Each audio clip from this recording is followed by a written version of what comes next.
Okay students, आज के lecture की रिकॉर्डिंग स्टार्ट करते हैं। और जैसा कि मैंने आपको बताया था कि लास्ट क्लास में हमने अपनी जावास्क्रिप्ट के लूप्स पे डिस्कशन की थी कि लूप्स क्या होते हैं। आज का जो हमारा टॉपिक है, हम स्टार्ट करने लगे हैं रिएक्ट जेएस, बिकॉज हमें पता है मंथ स्टैक में हमारे पास 4 टेक्नोलॉजीज आती हैं: Mongo dB, express, react and node JS. उसमें से अभी तक हमने कोई भी टेक्नोलॉजी नहीं देखी। We are working on the basic core technologies like HTML, CSS and JavaScript. अब आपके पास जो रिएक्ट है ये आपकी मंथ स्टैक की एक टेक्नोलॉजी है। अच्छा, जावास्क्रिप्ट हमारी यहाँ पे कंप्लीट नहीं हो रही। जावास्क्रिप्ट आपके पास टिल एंड बैक एंड की क्लास तक भी रहने वाली है। तो अगर हम ये काम करें कि हमारी जावास्क्रिप्ट कंप्लीट हो गई है और रिएक्ट समथिंग एल्स कोई न्यू चीज़ है, तो ये टोटली गलत बात है। आपकी जावास्क्रिप्ट जो है, जब तक आपकी एंड क्लास नहीं होती तब तक उसके कोर कॉन्सेप्ट, उसके एडवांस कॉन्सेप्ट जो हैं वो आपके चलने ही वाले हैं। तो अभी जो हम रिएक्ट जेएस स्टार्ट कर रहे हैं उसके बारे में थोड़ी सी थ्योरी डिस्कस कर लेते हैं कि रिएक्ट जेएस किस तरह हमारे पास बना और प्रॉपर चीज़ें क्या है, रिएक्ट जेएस को हमने यूज़ क्यों करना है। अगर हमारे पास सिंपल HTML, CSS, जावास्क्रिप्ट है तो ऐसी क्या नौबत पेश आई कि हमारे पास रिएक्ट जेएस इंट्रोड्यूस करवाया गया। तो मैं कुछ डॉक्यूमेंटेशंस आपको यहाँ पे ओपन करके बता रही हूँ रिएक्ट जेएस के बारे में।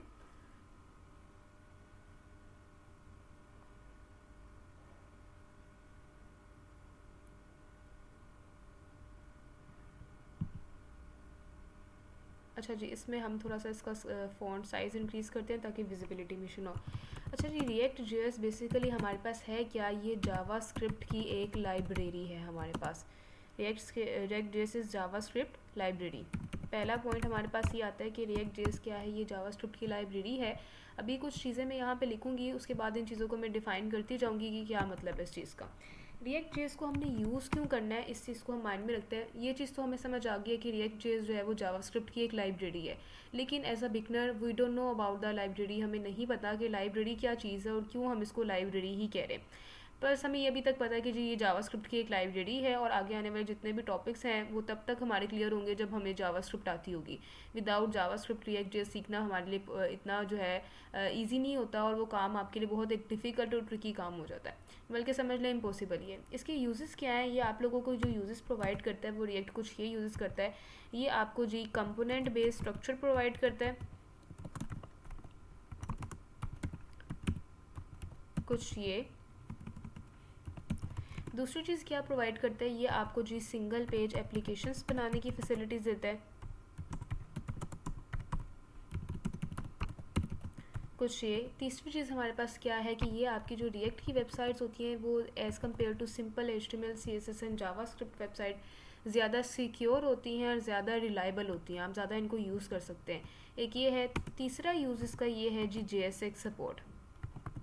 अब इन सब चीज़ों को हम चलते हैं और डिस्कशन करते हैं। अच्छा जी, ये आपका इंटरव्यू क्वेश्चन होता है कि रिएक्ट को हमने क्यों यूज़ करना है। इसको वो घुमा फिरा के किसी तरह भी पूछ सकते हैं कि आपके पास या तो इनमें से किसी एक टर्म को पूछ लेंगे, सिंगल पेज एप्लीकेशन क्या होता है और किस तरह रिएक्ट की एप्लीकेशन सिक्योर होती है, JSX सपोर्ट का क्या मतलब है, या कंपोनेंट बेस्ड स्ट्रक्चर हमारे पास क्या है। या हम आपसे इस तरह से पूछ सकते हैं कि रिएक्ट के कुछ यूजेस बताएं कि रिएक्ट के यूजेस क्या है, हमारे पास फ़ायदे क्या हैं रिएक्ट के। ये कुछ आपके पास यूजेस हैं। अब हम चलते हैं और देखते हैं कि रिएक्ट जेएस क्यों ज़रूरत आई, कैसे बना रिएक्ट जेएस। इसकी थोड़ी सी एक हिस्ट्री हम माइंड में रखते हैं। हमारे पास फेसबुक जो है उसने रिएक्ट जेएस को बनाया है। फेसबुक जो है वो रिएक्ट जेएस को डेवलप करने की हमारे पास एक समझ लो कंसर्न पॉइंट था, या कुछ भी आप इसको माइंड में क्लियर कर लें। वाइल फेसबुक ने रिएक्ट जेएस को बनाया। अब इसकी हिस्ट्री किस तरह से है, फेसबुक को किस तरह से रिएक्ट जेएस बनाने की ज़रूरत पेश आई। तो इससे पहले हम थोड़ी सी फेसबुक की हिस्ट्री भी देख लेते हैं कि फ़ेसबुक किस तरह से बनी। बेसिकली फ़ेसबुक जो है वो एक यूनिवर्सिटी स्टूडेंट का प्रोजेक्ट था, जो हमारे पास मार्क ज़करबर्ग या इस तरह के आपको पता है ऐसा कि फ़ेसबुक कौन बना रहा है, ट्विटर कौन बना रहा है, और ये सब चीज़ें मेटा के नाम से इंट्रोड्यूस करवाई जा रही हैं। तो जो फ़ेसबुक के डेवलपर हैं वो एक यूनिवर्सिटी स्टूडेंट थे और यूनिवर्सिटी में काफ़ी ब्राइट स्टूडेंट थे जो कि इस तरह की कोडिंग की टर्म्स में बहुत हाई थे। तो उन्होंने जी कुछ एक ऐसी एप्लीकेशन बनाई जो सिर्फ अपनी यूनिवर्सिटी फ़ेलोज़ की यूज़ की रही थी। वो एप्लीकेशन यूनिवर्सिटी में काफ़ी ग्रो अप की। अब उसकी जो पॉपुलैरिटी है वो कुछ यूनिवर्सिटी के सीनियर्स तक पहुंच गई। तो सीनियर्स ने उनको बुलाया डेवलपर को फेसबुक के और कहा कि जी ये हमारा आइडिया है। तब तक फेसबुक जो है वो नहीं डेवलप हुई थी, किसी के माइंड में नहीं था। बेसिकली जो फेसबुक है ये सीनियर्स का आइडिया था उसके। तो उसने बुलाया उसको और कहा कि हमें इस तरह की एक एप्लीकेशन बना के दो जिस पर लोग पिक्चर्स वगैरह शेयर कर सकें और कमेंट्स कर सकें, आपस में कम्युनिकेट कर सकें और उनको पता चल सके कि कौन किस टाइम पे क्या कर रहा है। लाइक एक दूसरे की क्रियोसिटी उनमें डेवलप हो सके। अब ये आइडिया बड़ा यूनिक था, उस टाइम पे इस तरह की कोई भी एप्लीकेशन नहीं थी जिसके थ्रू लोग आपस में इस तरह से कम्युनिकेशन कर सकें। अब फेसबुक जब है ना, ये उसके माइंड में उसने कहा कि अब ये आप बना दो, इसका नाम उस टाइम पे कुछ और रखना था। तो अच्छा जी, उसने कहा ठीक है, डेवलपर जो थे फेसबुक के हमारे पास, उन्होंने कहा ठीक है मैं ये काम, मार्क ज़करबर्ग ने कहा ठीक है ये काम मैं कर दूंगा, लेकिन अभी जो है आप मुझे थोड़ा सा टाइम रिक्वायर्ड चाहिए। अब वो टाइम रिक्वायर्ड हो गया, अब वो आपस में कम्युनिकेट करते रहे। अब मार्क ज़करबर्ग ने क्या किया, उसने ये किया कि अपने उन सीनियर से टोटली कट आउट किया और फेसबुक को अपने आइडिया के तौर पर प्रेजेंट कर दिया। अब वो डेवलपर था, उसकी कोडिंग स्किल्स अच्छी थी और उसने वो कोड करना आता था, लेकिन ये बेसिकली आइडिया किसी और का था। उसने आइडिया स्टोल किया और इस चीज़ को जो है ना प्रॉपरली ऐड करके डिप्लॉय कर दिया और शो कर दिया कि मेरा ही आइडिया है। इस चीज़ पे वेल उस पर केस भी किया गया और काफ़ी चीज़ें ऐड की गई थी इस पर। बट थिंग इज़ दैट कि फ़ेसबुक भी इस तरह से बनाई गई। अब जब फेसबुक बनाई गई थी ना, उसमें लोगों ने बहुत इंटरेस्ट लिया, लोग बहुत अच्छे से उसको डिवेलप कर रहे थे चीज़ों की, और उनकी सेंस बहुत इंक्रीज़ हो रही थी। उस टाइम पे ना उसमें मज़ीद फ़ीचर्स ऐड करने की ज़रूरत पेश थी। जैसे फेसबुक के ना अगर कॉमन एग्जांपल ये थी कि उस टाइम पे उसमें रिलेशनशिप का फीचर ऐड नहीं था। मार्क ज़करबर्ग ने सोचा कि इस चीज़ को हम थोड़ा सा एडवांस बना सकते हैं। किस तरह से एडवांस बना सकते हैं, हम इसमें रिलेशनशिप की अगर चीज़ों को ऐड कर दें। अब ये ना एक एक्स्ट्रा फीचर था, जितने फीचर्स वो ऐड कर रहे थे उतनी ही फेसबुक में जो है उसका सर्वर डाउन होता जा रहा था, बिकॉज जितनी फंक्शनलिटी होती है आप समझें आपकी वेब पेज पे, उतनी ही आपकी वेब पेज थोड़ा सा डाउन होता जाता है। अब फेसबुक स्टार्टिंग में बनी थी जी पीएचपी लैंग्वेज पे बनी थी फेसबुक, लेकिन आहिस्ता आहिस्ता इसमें मज़ीद फीचर्स आते गए, इसके एडवांस वर्जन आते गए, तो वो जो है ना उसके सर्वर्स डेड होना शुरू हो गए थे, वो इतनी कैपेबिलिटीज़, इतनी पावरफुल स्पीड्स नहीं प्रोवाइड कर रहे थे। इसीलिए फिर फेसबुक के डेवलपर्स ने रिएक्ट जेएस को इंट्रोड्यूस करवाया गया, जो कि हमारे पास जावास्क्रिप्ट की एक लाइब्रेरी है। तो अब वो इसी पर्पज़ के लिए है कि अब जावास्क्रिप्ट जो है उसको अगर आप सीखते हो तो फिर रिएक्ट और बाकी टेक्नोलॉजीज़ आपके लिए सीखना ईजी हो जाती हैं। अब आपके पास से एक इंटरव्यू क्वेश्चन पूछा जाता है जो कि बहुत इंपॉर्टेंट है, लाइब्रेरी और फ्रेमवर्क में क्या डिफरेंस होता है, library versus framework question.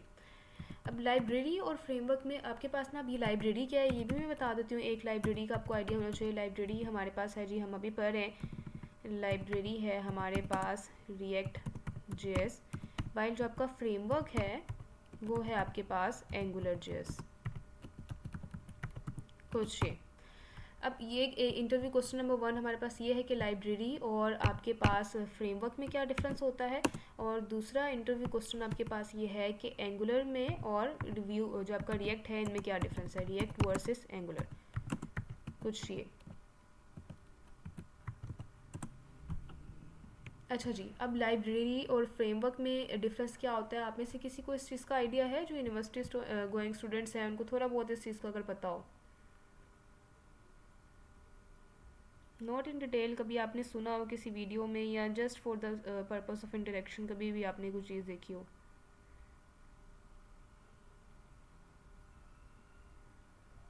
No idea.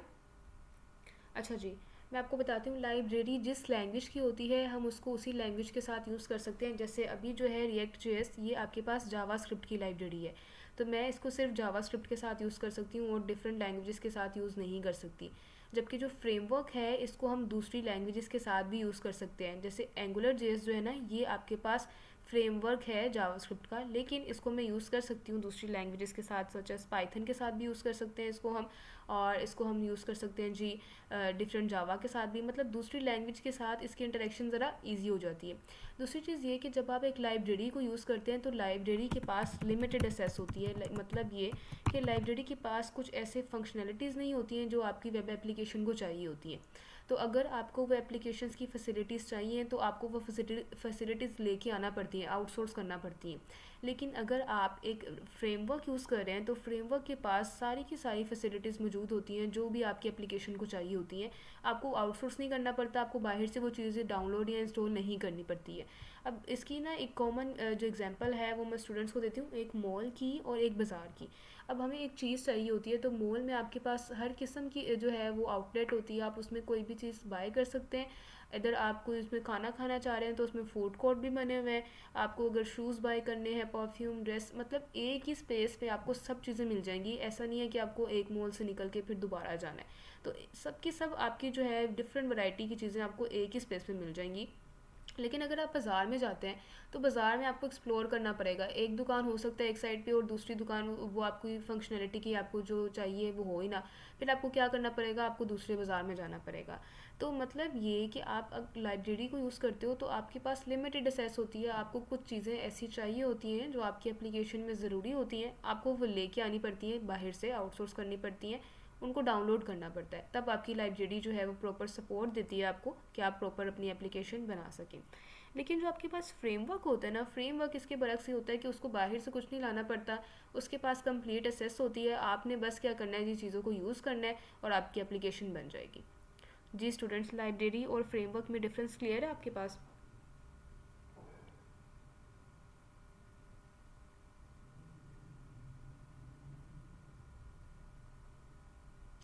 जी सदाम हुसैन। Yes ma'am. जी जाहिद, आपने आज काफ़ी देर बाद क्लास अटेंड की है, आपकी अम्मी की तबीयत कैसी है? जी अस्सलाम वालेकुम मैम, अल्लाह का शुक्र है काफ़ी बेहतर है मदर। बाकी मुकम्मल शिफा के लिए सारे दोस्त भी दुआ कीजिएगा और आप भी कीजिएगा। अल्लाह पाक उन्हें सेहत अता फरमाए। अच्छा जी ठीक है जी, लाइब्रेरी और फ्रेमवर्क का जो हमारा एक बड़ा इंपॉर्टेंट इंटरव्यू क्वेश्चन है वो भी हमें क्लियर है और हमने ये भी देख लिया कि जी लाइब्रेरी और फ्रेमवर्क में क्या डिफरेंस होता है। अब चलते हैं और अब हमें ये तो समझ आ गया कि रिएक्ट एक लाइब्रेरी है, मतलब इसमें कुछ लिमिटेशंस होंगी। अगर हमें वो लिमिटेशंस कोप अप करनी है और उनको हम कवर करना चाह रहे हैं तो फिर हमारे पास क्या काम है जी, हमें कुछ चीज़ें बाहर से लानी पड़ेंगी। अब रिएक्ट एक क्योंकि जावास्क्रिप्ट की लाइब्रेरी है ना और इसमें कुछ लिमिटेशंस हैं, तो इन्हीं लिमिटेशंस को ख़त्म करने के लिए रिएक्ट का आगे से एक फ्रेमवर्क है जो कि नेक्स्ट जेएस के नाम से बहुत पॉपुलर है।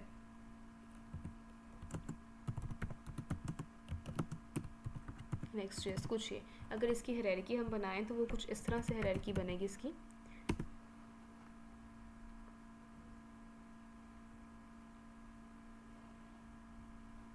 अच्छा जी, टॉप पे हमारे पास जो है वो आ रही है जी जावास्क्रिप्ट, और जावास्क्रिप्ट हमें पता है कि एक लैंग्वेज है। मैं इसमें से ना किसी ब्रश को चूज़ कर लेती हूँ बिकॉज उसके साथ राइटिंग थोड़ी सी ईजी हो जाती है। ठीक है, ये वाला सही रहेगा। अच्छा जी, टॉप पे हमारे पास एक लैंग्वेज आ रही है जो कि हमारे पास है जेएस। ये एक लैंग्वेज है हमारे पास और इसका हमें आइडिया है अच्छे से कुछ ये। अब लैंग्वेज के आगे से एक लाइब्रेरी है और वो लाइब्रेरी हमारे पास क्या है जी, रिएक्ट जेएस कुछ ये। अब इसमें कुछ लिमिटेशंस थी, कुछ चीज़ों की हमें आउटसोर्स करने की ज़रूरत पड़ती थी और वो चीज़ें हमारे पास कंपलसरी भी होती हैं जब हम वेब एप्लीकेशन बनाते हैं। तो रिएक्ट जेएस का आगे से एक फ्रेमवर्क बनाया गया है जो कि हमारे पास है नेक्स्ट जेएस। वो जो इसमें लिमिटेशंस थी ना, वो सारी की सारी लिमिटेशंस कवर अप की हैं नेक्स्ट जेएस के अंदर रहते हुए कुछ ये। तो ये नेक्स्ट जेएस हमारे पास एक फ्रेमवर्क होता है आपके रिएक्ट जेएस का कुछ ये हायरार्की होती है इसकी। अब ये चीज़ हमारे माइंड में क्लियर है कि ठीक है इनका स्ट्रक्चर क्या है। अब जो है ना, सब आपका रिएक्ट जो है, एक टाइम ऐसा था कि रिएक्ट को टोटली डेड कर दिया गया था बिकॉज उन्होंने कहा कि आप इस लाइब्रेरी को यूज़ ना करो क्योंकि इसमें कुछ लिमिटेशंस हैं, तो इसकी जगह पे आप या तो नेक्स्ट जेएस को यूज़ कर लो या और भी चीज़ें होती हैं व्यू या वीड जेएस, इस तरह की चीज़ों को यूज़ कर लें और रिएक्ट को टोटली डेड कर दें। लेकिन रिएक्ट पे अच्छी खासी हमारे पास कमांड थी और काफ़ी ज़्यादा लोग इसके डेवलपर मन, सबसे जो पॉपुलर स्टैक है ना वो मन स्टैक ही है बाकी स्टैक्स के निस्बत। तो इसमें क्योंकि काफ़ी काम है, काफ़ी एप्लीकेशंस बन गई हैं और काफ़ी डिमांडिंग टेक्नोलॉजी है, तो अब जो है रिसेंटली इन्होंने इसकी एक न्यू जो है एडवांस वर्जन 19 इंट्रोड्यूस करवाया है। इसमें रिएक्ट को एज एक फ्रेमवर्क डील किया गया है, मतलब ये कि इसमें जो लिमिटेशंस थी वो कोशिश किएंगे कि रिएक्ट में ही ख़त्म कर दी जाए, आपको नेक्स्ट की इतनी ज़रूरत ना हो। लेकिन फिर भी समटाइम्स कहीं ना कहीं पे जाके वो काम को थोड़ा सा कॉम्प्लेक्स हो जाता है और थोड़ी सी लिमिटेशंस अभी भी हैं। वो हो सकता है कि फ्यूचर में आगे जाके डील अप हो जाए, बट अब जो है दोबारा से इसको एज अ एक फ्रेमवर्क इंट्रोड्यूस करवाया गया है। लेकिन अगर हम गूगल पे जाएँ और यहाँ पे चेक करें कि क्या चीज़ वो शो करता है, रिएक्ट को एक लाइब्रेरी बता रहा है कि एक फ्रेमवर्क, तो यहाँ पे जाएँ व्हाट इज़ रिएक्ट जेएस कुछ ये। हाँ जी, React JS created by Facebook और ये एक आपके पास टूल है जिसमें से अगर आप यहाँ पे पढ़ें तो जावास्क्रिप्ट की ओपन सोर्स एक लाइब्रेरी है। अभी भी इस चीज़ को लाइब्रेरी की कंसिडर करें, लेकिन मैंने बताया जो इसका एडवांस वर्जन आया ना उसमें आप इसको एज एन फ्रेमवर्क डील कर सकते हैं, उसको एज अ फ्रेमवर्क कंसिडर किया गया है। तो ये हमारे पास रिएक्ट जेएस लाइब्रेरी और फ्रेमवर्क में डिफरेंस था और आगे हमने ये भी देख लिया जी रिएक्ट और इसमें क्या नेक्स्ट में क्या डिफरेंस है। अब ये है जी रिएक्ट और एंगुलर में क्या डिफरेंस है। जो नेक्स्ट जेएस है ना वो रिएक्ट जेएस का फ्रेमवर्क है, जबकि जो एंगुलर है वो जावास्क्रिप्ट का फ्रेमवर्क है। तो एक जावास्क्रिप्ट का फ्रेमवर्क और एक जावास्क्रिप्ट की लाइब्रेरी, इन दोनों में क्या डिफरेंस होता है। एक चीज़ तो आप सबसे पहले ये बताते हैं कि आपके पास जो रिएक्ट है उसको किसने डेवलप किया है, फेसबुक ने, और जो आपके पास एंगुलर है उसको किसने डेवलप किया है, गूगल ने। कुछ रिएक्ट को डेवलप किया है फेसबुक ने और एंगुलर को डेवलप किया है गूगल ने। पहला डिफरेंस तो इनके पास ये आ जाता है। दूसरी डिफरेंस ये होता है कि रिएक्ट जो है ना आपके पास ईजी टू लर्न होता है, आपको चीज़ें इतनी कॉम्प्लेक्स नहीं होती सीखने के लिए, जबकि आपके पास जो एंगुलर है वो थोड़ा सा कॉम्प्लेक्स हो जाता है और मुश्किल हो जाता है। कुछ दूसरा डिफरेंस आपके पास ये है। और जी इसके बाद तीसरा डिफरेंस आपके पास क्या है, इस पे चलते हैं, ज़रा थोड़ा सा स्क्रॉल डाउन करते हैं। आपका जो रिएक्ट है ये यूज़ करता है कंपोनेंट बेस्ड स्ट्रक्चर को,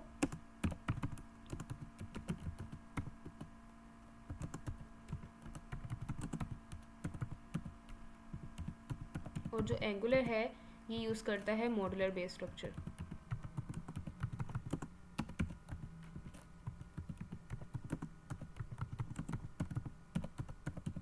कुछ ये है कि इनमें ये डिफरेंस है। पहला तो हमने देखा है कि इसको फेसबुक ने बनाया, दूसरा और एंगुलर को गूगल ने बनाया।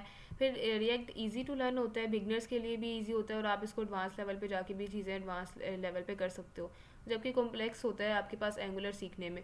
और ये आपके पास कंपोनेंट बेस्ड स्ट्रक्चर डिस्कस करता है और ये मॉड्यूलर बेस्ड। अब कंपोनेंट बेस्ड स्ट्रक्चर क्या होता है ये मैंने आपको ऊपर बताना है, अभी यहाँ पे हमने ये पॉइंट्स डिस्कस नहीं किए कि ये सब चीज़ें क्या है हमारे पास।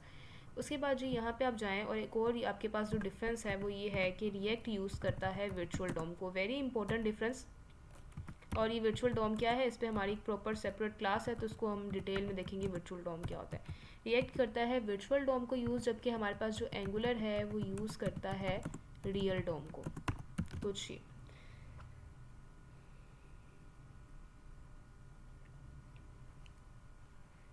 ठीक है जी। और एक हमने डिफरेंस पहले ही देख लिया कि रिएक्ट हमारे पास क्या है, react is a library while Angular is a framework। कुछ ये कुछ डिफरेंस हैं जी रिएक्ट और एंगुलर में। अगर आपसे कोई भी इंटरव्यू में पूछता है तो आपने यही डिफरेंसेस बताने हैं कि ये कुछ डिफरेंसेस हैं रिएक्ट और एंगुलर में। जी स्टूडेंट्स यहाँ तक क्लियर है सबको रिएक्ट और एंगुलर में क्या डिफरेंसेस हैं। Yes ma'am. Yes ma'am. Good. जी दानियाल, मुहिब, आप लोगों को क्लियर है। और कौन कौन प्रेजेंट है। हाँ जी मैम, बिल्कुल क्लियर है। Okay. Khadija, are you present बच्चे। मैम क्लियर है। ओके ठीक है जी, यहाँ तक क्लियर है तो आगे मूव करते हैं और अब हम ये डिस्कशन करते हैं कि क्या चीज़ किस तरह से लेके चलनी है। ये तो हमने देख लिया कि ठीक है ये डिफरेंसेस हैं। अब आप यहाँ पे देखिए इसके कुछ यूजेस हैं कि क्या यूजेस पे हम डिस्कशन करें। कंपोनेंट बेस्ड स्ट्रक्चर होता है कि आपके पास ऐसा स्ट्रक्चर बनाया जाए, लाइक ऐसा स्ट्रक्चर जिसमें आप फंक्शंस को यूज़ करते हैं। तो जब हम अपना रिएक्ट यूज़ कर रहे होते हैं तो कंपोनेंट आपके पास एज अ फंक्शन ही कंसिडर करें। वो जब हम बनाएंगे प्रॉपर कंपोनेंट्स, उस पर कोडिंग स्टार्ट करेंगे तो आपको और अच्छे से समझ आ जाएगा। वाइल आपके पास component based structure means function based structure, और हमें फंक्शंस बड़ी डिटेल में देखे हुए हैं कि कौन कौन से फंक्शंस होते हैं। सिंपल फंक्शंस होते हैं, रिटर्न फंक्शंस होते हैं एंड एरो फंक्शंस होते हैं। तो वो वाले फंक्शंस को यूज़ करके अगर हम प्रॉपर एक स्ट्रक्चर क्रिएट करते हैं तो फिर हमारे पास वो एक कंपोनेंट बेस्ड स्ट्रक्चर कंसिडर किया जाता है। अब दूसरी चीज़ ये है सिंगल पेज एप्लीकेशन, जिसको स्पा भी बोला जाता है। सिंगल पेज एप्लीकेशंस कुछ ऐसी एप्लीकेशंस होती हैं आपके पास। अगर मैं आपको यहाँ पे विज़िट करवाऊँ जी बूटस्ट्रैप का, हम यहाँ पे चलते हैं और बूटस्ट्रैप को विज़िट करते हैं कि बूटस्ट्रैप क्या है। ये एक हमारे पास स्टाइलिंग फ्रेमवर्क है। इसमें ज़रा ध्यान से यहाँ पे देखिएगा इसके रिफ्रेश पेज में, अगर मैं किसी एक टैब से दूसरे टैब में मूव करूँ, लाइक डॉक्यूमेंट्स के टैब पे मूव करी हूँ, तो देखिए आपका प्रॉपर ये पेज रिलोड किया है। एग्जाम्पल के टैब पे मूव करी हूँ तब भी आपका प्रॉपर ये पेज रिलोड कर रहा है। थीम्स के टैब पे मूव कर रहे हैं तो हमारा प्रॉपर वो पेज रिलोड भी किया और उसको न्यू टैब में भी उसने ओपन कर दिया। कहने का मतलब ये कि अगर हम किसी भी लिंक पे नेविगेट कर रहे हैं तो हमारा जो पेज है वो प्रॉपर रीलोड हो रहा है। लाइक हम दोबारा बूटस्ट्रैप पे जाएं तो ये चीज़ आपकी क्रॉस में आती है, इट मीन्स कि आपका ये पेज रीलोड हो रहा है। कोई भी वेबसाइट जिसमें ऐसे आपके पास ये पेज रिलोड होता दिखता है उसको हम सिंगल पेज एप्लीकेशन नहीं कहते। अगर मैं यहाँ पे आपको यूट्यूब पे विजिट करवाऊँ, ये यूट्यूब है हमारे पास जनरल। यूट्यूब पे आप देखें किसी भी टैब पे विजिट करें, लाइक अगर ये ओपन होती है तो ठीक है, रिमूव करें इसको, रिमूव कर दो।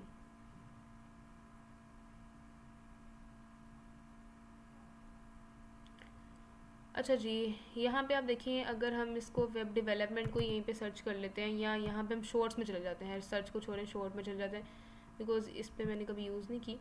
अच्छा देखिए, ये आपके पास होम का पेज है, ये शॉर्ट्स का पेज है। आप शॉर्ट्स के पेज में गए हैं, आपका वो पेज तो पेज लोड नहीं हो रहा। Wait a minute, get it how इस you पे live. जाएं या आप ट्रेंडिंग में चले जाएं, म्यूज़िक में चले जाएं, किसी भी टैब पे मूव कर लें, आपका वो जो पेज है ये रिलोड नहीं हो रहा। जो यूट्यूब है ना, हमारे पास लाइव एग्जांपल है सिंगल पेज एप्लीकेशन की। सिंगल पेज एप्लीकेशन का मतलब ये होता है कि हमारी पूरी की पूरी एप्लीकेशन लोड नहीं हो रही होती है, उस जो कंटेंट होता है ना, बस वो कंटेंट चेंज होता है। जैसे यूट्यूब में आप देख रहे थे कि आपकी पूरी की पूरी एप्लीकेशन इस तरह रिलोड नहीं होती, और ये जो नैप बार आपकी राइट पे आ रही थी ऑप्शन देखने के लिए, वो फिक्स थी, और जो आपका बस कंटेंट है वो चेंज हो रहा था। तो सिंगल पेज एप्लीकेशंस ऐसी ही एप्लीकेशंस होती हैं जिसमें बस कंटेंट चेंज होता है, बाकी की चीज़ें फिक्स्ड रहती हैं, और वो पेज आपके पास जो है वो अपडेट नहीं होता। जैसे बूटस्ट्रैप में आपका ये पेज मल्टीपल टाइम जो है अपडेट हो रहा है, कुछ इस तरह से। यूट्यूब में हमने देखे, हम किसी भी लिंक पे नेविगेट कर रहे हैं, हमारा वो पेज जो है वो अपडेट नहीं हो रहा। तो रिएक्ट आपको इस तरह की सिंगल पेज एप्लीकेशंस बनाने की फैसिलिटी देता है। कंपोनेंट बेस्ड स्ट्रक्चर क्या होता है, सिंगल पेज एप्लीकेशन है, ये भी देख लिया। तीसरी चीज़ हमारे पास क्या है कि रिएक्ट की जो एप्लीकेशंस हैं ये हमारे पास सिक्योर होती हैं। किस तरह से सिक्योर होती हैं, यहाँ पे एक रिएक्ट की एप्लीकेशन मैंने लाइव किया, और इसके साथ ही मैं एक दूसरी एप्लीकेशन लाइव करी हूँ जो कि HTML CSS और जावास्क्रिप्ट पे बनाई है। और आई थिंक सो हम यहाँ पे इसी प्रोजेक्ट को ओपन करते हैं, राइट क्लिक करके show more options, open with code, इसको VS कोड में ओपन करते हैं। ये प्योर हमारे पास HTML CSS पे बनी हुई वेबसाइट थी जो हमने रिस्पॉन्सिवनेस के लिए बनाई थी, और इसको जी मैं गो लाइव पे क्लिक करके जस्ट लाइव कर रही हूँ।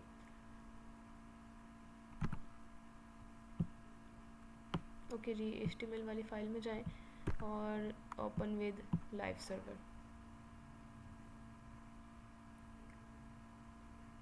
अब आपके पास ये लाइव सर्वर स्टार्ट हो रहा है। दो टैब्स होंगे, एक आपको रिएक्ट वाला दिखने वाला है और एक ये दिखने वाला है। तो मैं ये बताने लगी हूँ कि दोनों में से कौन सा आपके पास ज़्यादा सिक्योर है, किस सेंस में। ओके जी, यहाँ पे चलते हैं, और जी ये आपके पास रिएक्ट वाली एप्लीकेशन एक लाइव है, और ये आपके पास आपकी HTML वाली एप्लीकेशन लाइव है, ठीक है। अगर नहीं दिख रहा तो यहाँ इस तरह करते हैं। अब यहाँ पे ना हम इसका प्रॉपर सोर्स कोड जो है उसको असेस कर सकते हैं। किस तरह से, अगर मैं कंट्रोल यू करूँ तो आप देखिए इसका पूरा का पूरा सोर्स कोड, जो भी काम हमने ऐड किया है, पूरा का पूरा, इमेजेस क्या आ रही हैं, सब चीज़ें आपको जो है ना इस तरह से विजिबल है, और ये इमेज भी आपकी इस तरह से ओपन हो रही है। मतलब कि जो आपने एप्लीकेशन बनाई है वो कम्प्लीटली असेसिबल है, उसमें आप इजीली कुछ भी देख सकते हो। अगर आप इसकी CSS वाली फाइल पे जाना चाह रहे हो, आप उस पर क्लिक करो, आप उसकी CSS भी देख सकते हो कि किस तरह की CSS उसमें ऐड की गई है।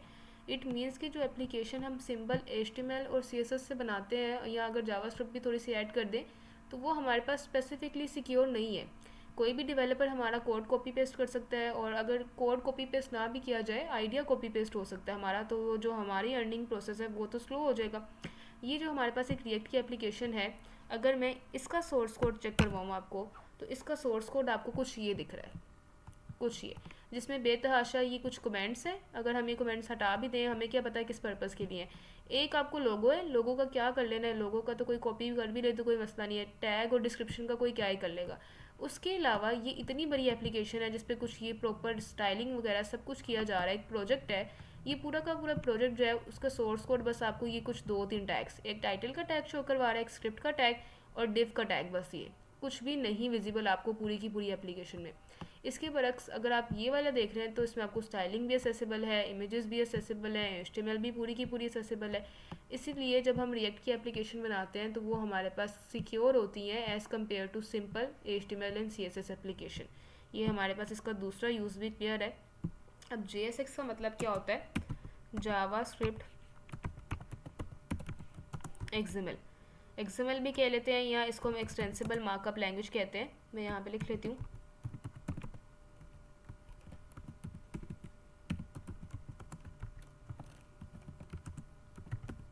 कुछ ये JSX सपोर्ट का मतलब ये होता है कि आप इसमें अपनी HTML और जावास्क्रिप्ट को इकट्ठे यूज़ करते सकते हैं एक ही फाइल में। HTML प्लस JS, इन दोनों को जब हम एक ही फाइल में यूज़ करते हैं तो हमारे पास JSX कंसीडर किया जाता है उसको।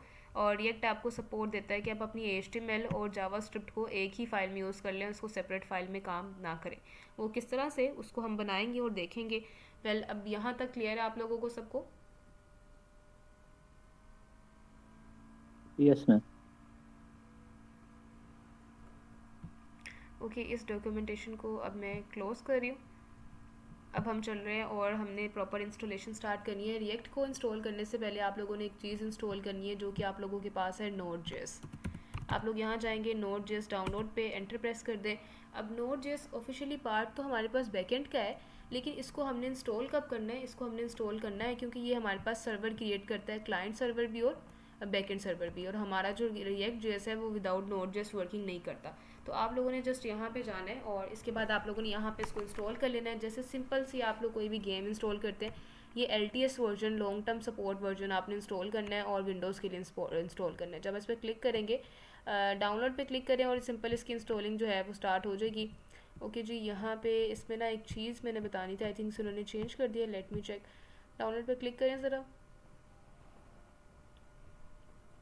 ओके, यहाँ पे अगर हम इस वर्जन को डाउनलोड कर रहे हैं, ठीक है, ये भी ठीक है, ये चूज़ कर लिया है। डॉक्यूमेंट्स में जाके अगर हम चेक करें, इसमें ना कुछ न्यू चीज़ ऐड की थी लास्ट क्लास में, मैं स्टूडेंट्स को समझा रही थी, तो वो जो है ना सिंपल इंस्टॉलेशन में इशू कर रही थी। वेल यहाँ पे अब वो चीज़ मुझे दिख नहीं रही है, तो ये इजीली हो जाएगा इंस्टॉल, ठीक है। अच्छा जी, इसको जस्ट सिंपल इंस्टॉल करना है, सिंपली इंस्टॉल हो जाएगा। इसमें ये VS कोड से भी ज़्यादा इंस्टॉल है ईजी है, इसको आपने बस इंस्टॉल करना है, इसको आपने कोई चेक मार्क वाला सिस्टम नहीं आएगा। जब आप इसको इंस्टॉल कर लेंगे ना, फिर आपने जब इसकी कॉन्फ़िगरेशंस करनी है, तब आपके पास एक ऑप्शन आएगा चॉकलेटी वाला, आपने उसको अनचेक रखना है, ठीक है। उसको अनचेक रखना है, उसको आपने चेक मार्क नहीं करना जो आपके पास ऑप्शन है, और इसको जस्ट इंस्टॉल करके क्लिक कर देना है। इन एनी केस अगर कोई इशू आता है तो फिर हम ग्रुप में डिस्कशन कर लेंगे, अदरवाइज़ ये बहुत ईजी है। जब आप इसको इंस्टॉल कर लेंगे, नेक्स्ट आपके पास क्या काम करना है आपने, अब आपके पास ना दो चीज़ें होती हैं जी। जब हम वर्किंग करते हैं ना, मुझे दोबारा से ओपन करना पड़ेगा वर्ड को, बिकॉज मुझे ये फिर से लिख के समझाना है आपको।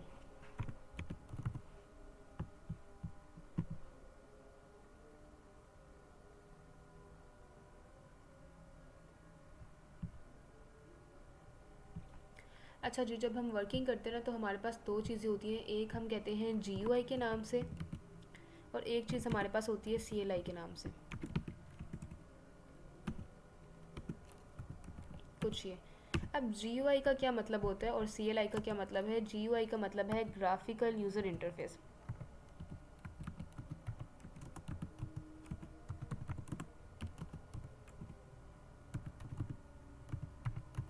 और CLI का मतलब होता है जी कमांड लाइन इंटरफेस।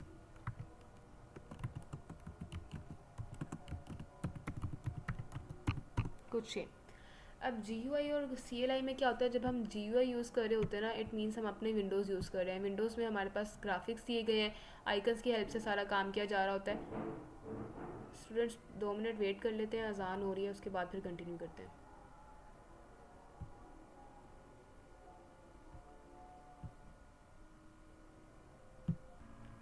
ओके जी, हम डिस्कशन कर रहे हैं CLI और GUI की चीज़ों पे कि CLI क्या होता है और GUI क्या होता है। जब आप अपनी विंडोज़ को यूज़ करते हैं, मींस आपके पास ये विंडोज़, इसमें जब आप काम कर रहे होते हैं उस टाइम पे आप अपना ग्राफिकल यूज़र इंटरफेस कर रहे होते हैं। इट मींस कि अगर आपने एक सिंपल फोल्डर भी क्रिएट करना है तो आप राइट क्लिक करेंगे और उसके बाद न्यू में जाके अपना वो फोल्डर क्रिएट कर लेंगे, और न्यू में जाके यहाँ फोल्डर क्रिएट कर लेते हैं किस नाम से, 109 रिएक्ट के नाम से। किसी तरह सिंपल ये काम करेंगे, हमारा फोल्डर क्रिएट हो जाएगा। अगर मुझे डिलीट करना है, फिर से राइट क्लिक करूँगी, आपके पास ये आइकन आ जाएगा, डिलीट कर देंगे। मतलब जब हम ग्राफिकल यूज़र इंटरफेस को यूज़ कर रहे होते हैं उस टाइम पे हमारे पास कमांड जो है उसको यूज़ नहीं करते, लेकिन आपके पास जितना भी काम हो रहा है, जस्ट माउस को यूज़ करते हो, आप अपने आइकन्स की हेल्प से अपना फोल्डर क्रिएट कर लेते हो, या डिलीट करना हो, कुछ राइट करना हो, कुछ भी काम करना हो, आप इजीली कर लेते हो। लेकिन जब आप CLI पे आप काम कर रहे होते हो उस टाइम पे आप कमांड्स यूज़ करते हो। लाइक अगर आपको फोल्डर क्रिएट करना है ना, तो आपको कुछ लिख के फोल्डर क्रिएट करना पड़ेगा।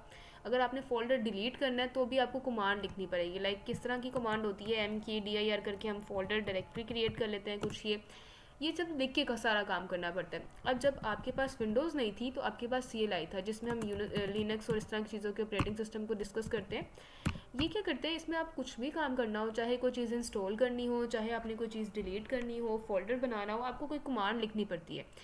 जब आप ग्राफिकल यूज़र इंटरफेस को यूज़ नहीं कर रहे होते, कमांड एंड इंटरफेस को यूज़ कर रहे होते हैं, तब आपका कीबोर्ड का रोल समझ लो ज़्यादा है, क्योंकि आपने कमांड से लिख के सारा काम करना है। लेकिन जब आप ग्राफिकल यूज़र इंटरफेस को यूज़ कर रहे हैं उस टाइम पे आपके माउस का रोल ज़्यादा होता है, क्योंकि आप मेजोरिटी टाइम पे ज़्यादातर काम माउस से कर रहे होते हैं। जस्ट अगर आपने कुछ टाइपिंग करनी है तो उस पर्पज़ के लिए आप कीबोर्ड यूज़ करते हैं।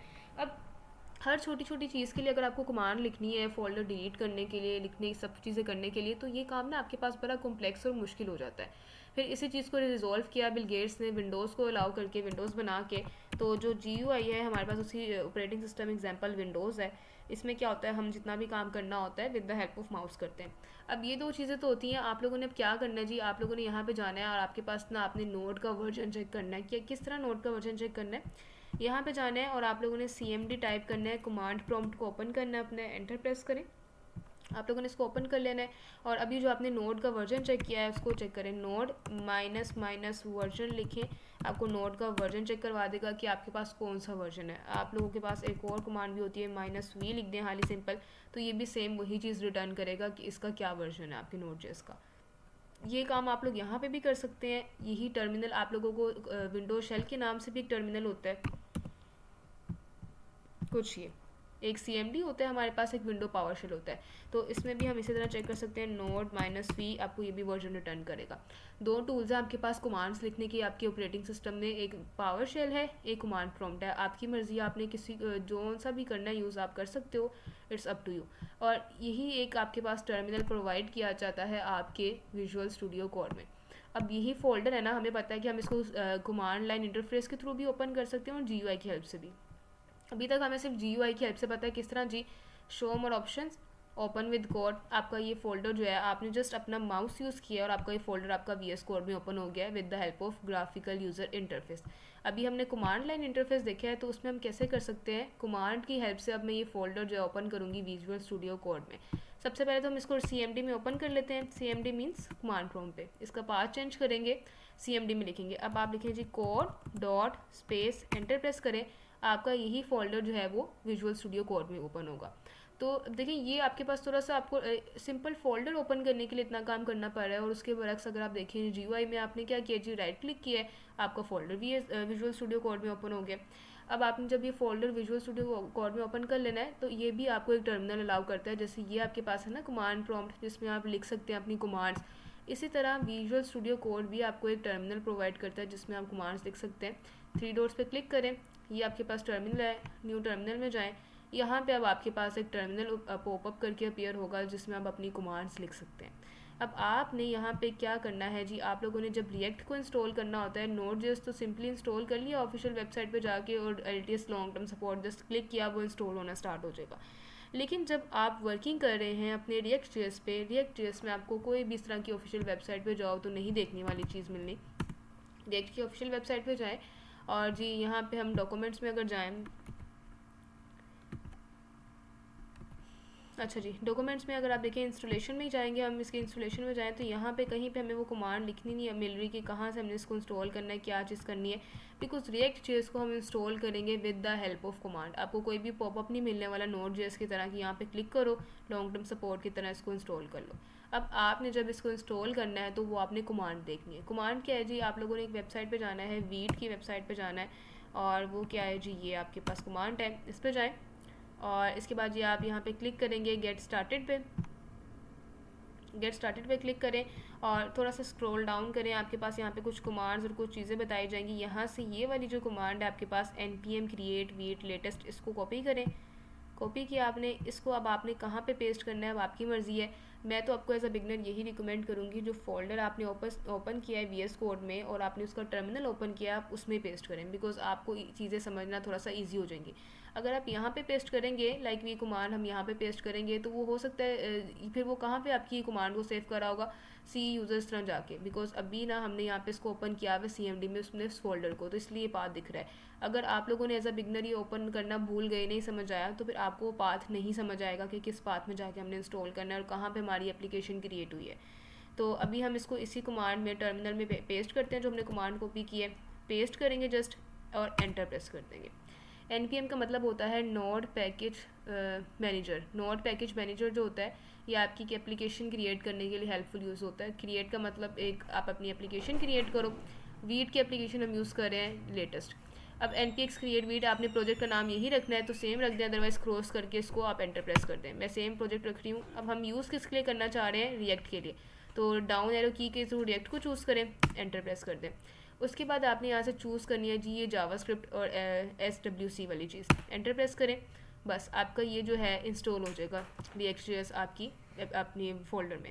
और देखिए ये आपके पास उसकी प्रॉपर कुछ इस तरह का स्ट्रक्चर बनाया है। कुछ ये। उसके बाद आपने अब क्या काम करना है, अब आप लोगों ने यहाँ पे लिखना है cd करके कमांड, cd वीट एप्लीकेशन वाले उस प्रोजेक्ट में जाना है, फिर एंटर प्रेस करना है, फिर आप लोगों ने लिखना है npm इंस्टॉल करके कमांड, फिर एंटर प्रेस करना है। अब ये जो है ना आपके पास थोड़ा सा टाइम टेकिंग प्रोसेस हो सकता है, बिकॉज इसने काफ़ी चीज़ें इंस्टॉल करनी होती हैं ऑटोमेटिकली, प्रॉपर एक एप्लीकेशन बनानी होती है, तो इसमें थोड़ा सा आपके पास जो है ना टाइम लग सकता है कि npm इंस्टॉल वाला जो प्रोसेस है वो थोड़ा सा टाइम टेकिंग हो सकता है। डिपेंड करता है कि इंटरनेट की स्पीड कैसे आ रही है और आपके लैपटॉप की स्पीड कितनी है।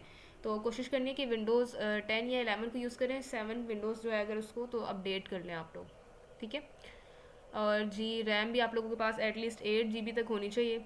अगर 4 भी है तो ठीक है, लेकिन इसको अपग्रेड करें, बिकॉज समटाइम्स कुछ डिपेंडेंसीज ऐसी होती हैं जो इशू क्रिएट करती हैं आपके इंस्टॉलेशन पर्पज़ में।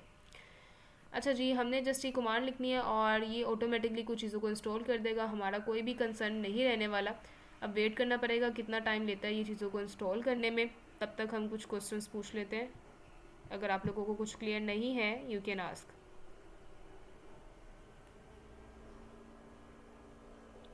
जी एवरीथिंग इज़ क्लियर।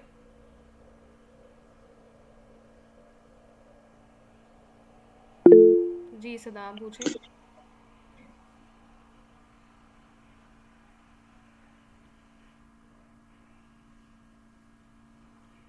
जी सदाम आपने हैंड रेस किया था।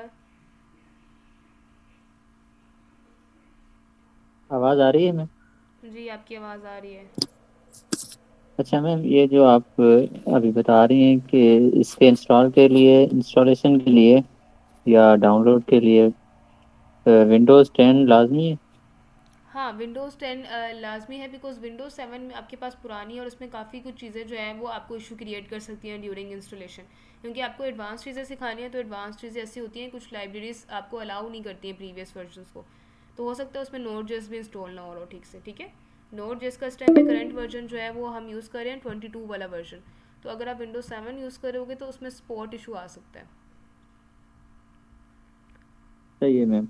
और एक और बात थी कि नोट जेएस में मेरे ख्याल में आपने बताया था कि हम एक ही फाइल में जो है ना सारी चीज़ें सीखेंगे, जैसे अलहदा से जावा स्क्रिप्ट और सीएसएस अलग अलग से काम कर रहे थे, तो इसमें एक ही फाइल पे काम करेंगे, ऐसे ही है? नहीं, नोड जेएस में अभी आप कुछ काम नहीं कर रहे हो। नोड जेएस आपके पास बैकएंड का काम है। नोड जेएस को जस्ट अभी आपने इंस्टॉल करना है, बिकॉज वो एक सर्वर क्रिएट करने के लिए हेल्पफुल रहेगा। तो नोड जेएस पे हम कोई काम नहीं करें, हम रिएक्ट में ये काम करेंगे कि एक ही फाइल में जावास्क्रिप्ट होगी और एचटीएमएल। वो किस तरह से होगी आगे आने वाले टॉपिक्स में सब चीज़ें क्लियर हो जाएंगी। अभी जस्ट मैंने बेसिक बताई जी है जी। कि जेएसएक्स का मतलब क्या होता है। Okay okay. जी गुलाम मुस्तफ़ा। मैम मेरा क्वेश्चन ये है, जो वीट है ये क्या चीज़ है? ये आपके पास एक टूल है जो आपको रिएक्ट एप्लीकेशन बनाने के लिए हेल्पफुल होता है। एक टू आपके पास होता है CRA, क्रिएट रिएक्ट ऐप। वो कमांड हम यूज़ करते हैं, वो टोटली डेड होगी, बिकॉज मैंने बताया कि अभी रिएक्ट का जो लेटेस्ट वर्जन है वो आपके पास है 19 वर्जन सॉरी 19 वर्जन जो है वो CRA उसको सपोर्ट नहीं दे रहा, मतलब काम करता है लेकिन उसमें बग्स आ जाते हैं और समटाइम आपकी ऐप क्रैश कर जाती है। तो एक आपके पास टूल होता है वीट के नाम से और एक CRA। तो वीट आप समझ लो एक टूल है जो रिएक्ट की एप्लीकेशन को फास्टली बनाने के लिए हेल्पफुल होता है। अदरवाइज़ अगर आप दूसरी किसी CRA को यूज़ करो जो कि अब डेड हो गया है, तो उसमें ना आपको एटलीस्ट 10 to 5 मिनट्स ईजिली लग जाएंगे, बिकॉज उसमें काफ़ी चीज़ें इंस्टॉल करनी होती हैं पूरी एक एप्लीकेशन बनाने में। लेकिन हम वीट को करते हैं ना, तो वीट में वो जो 10 to 5 मिनट्स का काम है वो आपका हार्डली हो जाता है 5 to 6 मिनट्स में बस। डिपेंड करेगा इंटरनेट ओके स्पीड मैम। किस तरह आ रही है। जी और आई थिंक सो मुहिबुल्ला आपका क्या सवाल है?